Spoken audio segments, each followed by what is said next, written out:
Dnes by sme vám chceli ukázať, ako správne postupovať pri stierkovaní stien a stropov. Budeme používať materiál od Primalexu, vnútornú stierku číslo 2 a vnútornú stierku číslo 1. Materiály sú vhodné len do interiéru. Stierka číslo 2 je tzv. Podkladová na vyrovnávanie hrubej nerovnosti. Stierka číslo 1 je veľmi jemná, ktorá je určená na finálnu koncovú vrstvu. Takže ako prvú vec, ktorú by sme mali spraviť ešte pred samotným stierkovaním, je nejakým spôsobom si vyhodnotiť podklad, v akom stave sa ten podklad nachádza. Pokiaľ je zvetralý, tak doporučujem podklad samozrejme oškrábať, napenetrovať a nechať 24 hodín vyschnúť. Ako si môžete všimnúť za mnou na stene, stenu už máme namočenú s obyčajnou vodou.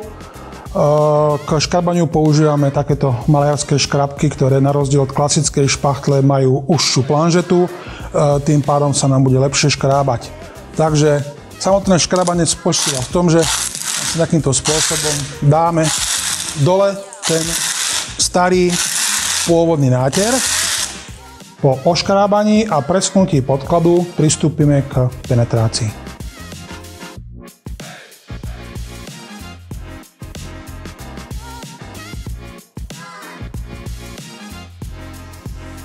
Stenu máme napenetrovanú.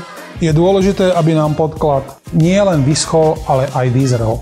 Po vyzretí penetrácie použijeme na vyrovnanie podkladu stierku číslo 2.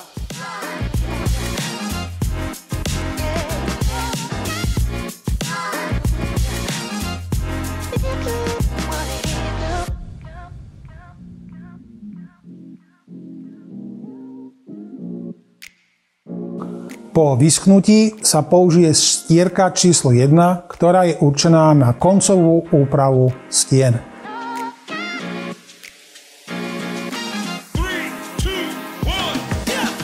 Stierky sa na záver dajú dokonale vyhladiť alebo prebrúsiť jemným brúsnym papierom.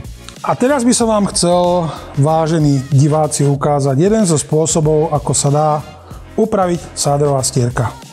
Dôležité je, aby sme podklad zľahka namočili, najlepšie z väčšej vzdialenosti,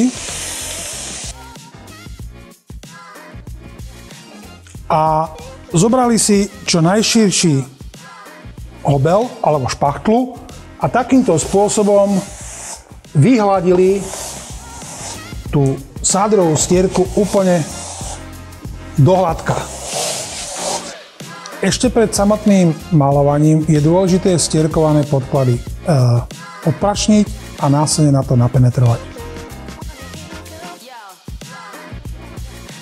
Ďakujem za pozornosť. Dovidenia.